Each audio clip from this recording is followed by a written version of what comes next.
Hi, today I'm going to talk about some of my favorite regulating practices. This is Obi. He might come in and out for parts of the video. Um, so, first, I want to talk about common deficiencies that people with neurodiversity tend to have.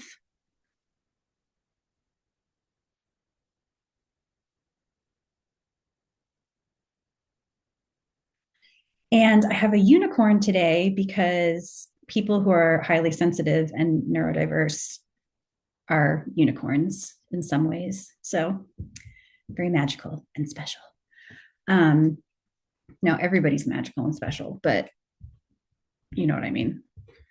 Um, so, vitamin D, and this is probably, I mean, with how stressful things are in the world, this is probably pretty common deficiencies that a lot of people have, but especially people with PTSD and neurodiversity tend to have these deficiencies.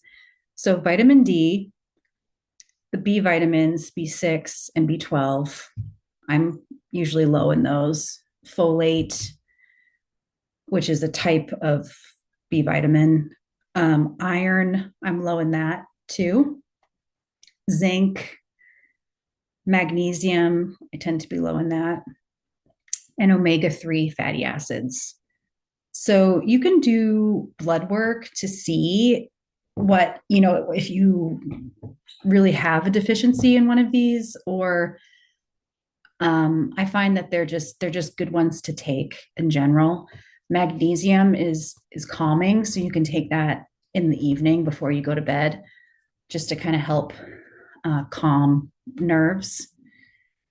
So I'm going to get into the practices. So the first one is a body scan. So I this is part of my morning practice. I'll take a couple of deep breaths and then scan from the top of my head down through my body to the bottom of my feet and just notice like what if there's any areas that feel tight. And you're not trying to fix it or anything like that. You're just noticing and acknowledging what is.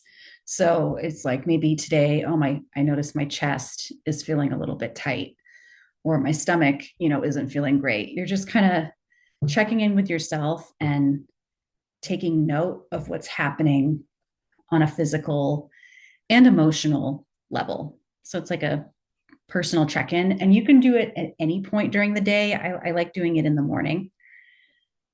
The second one is intentional breathing. So this is called box breathing.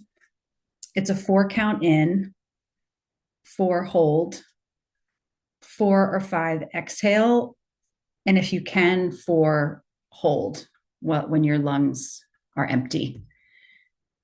So I find this to just be a really calming, regulating breath. Like you can do it at any time if you're feeling like you're a little bit activated or that you feel like you need to just like come down out of an activated state. So sometimes I only do it for like 3 or 4 rounds and I feel the benefits, but if you want to do it longer, probably like 5 minutes would be a good amount of time to feel the benefits of it, and obviously longer if you want to. So tapping, and when I say tapping, I'm not talking about the one where you like tap on the top of your head and then like your face and all these things. This is more of like an EMDR type of tapping. So I'll just tap alternative shoulders and I kind of do it like just light and kind of like rhythmic. You can even do this like when you're walking. You don't even have to be standing still, but I find this to be calming for me. Like if I'm feeling stressed out or activated. And somebody recently told me that it's also good for imprinting on new ideas and beliefs. So, like if you're trying to replace, some old ideas about yourself or something, if you're wanting to like imprint a new positive thing, it's a good thing to do for that too. So I really like that one. I do it on my legs sometimes too. I'll just like tap the top of my thighs. It doesn't have to be crossbody. Crossbody is really good. Any kind of crossbody motion. So even when you're walking, just emphasizing moving your arms a little bit more has a regulating effect. So, but when I do it on my thighs, I just do my right hand on my right thigh, like just like that. And you can do it as long as it feels good. So havening is kind of like a new like neuroscience kind of term, but it's sort of like giving yourself a hug and then rubbing your arms. So this can be like self-soothing. And you can do it like a slow, it's different for different people. If it feels better, if you do it more slowly, I tend to like more pressure and a little bit faster. I'm one of those people, like I need to sleep with like a weighted blanket because I need the pressure to be able to relax. So not everybody's like that, but that is kind of like a sensory processing thing, like wanting the weight. So that is another one. And the last one is co-regulating with a calm animal. And it has to be an animal that is friendly and like is willing to do it. Because I'm very much into not treating animals like slaves, that are just here to like serve us. So it has to be a reciprocal exchange and the animal wants to do it too.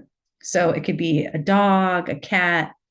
It's one of the reasons I really love working with horses because horses, if they're balanced and friendly, can have a very regulating effect because their heartbeat is much slower than a human, and their breathing, if they're calm, their breathing is slower too. So if we sync up with them, it naturally brings us down into a more rest and digest regulated state. So that's it for today. Thanks for watching. I hope you enjoy and try some of these out, and I hope that they work well for you.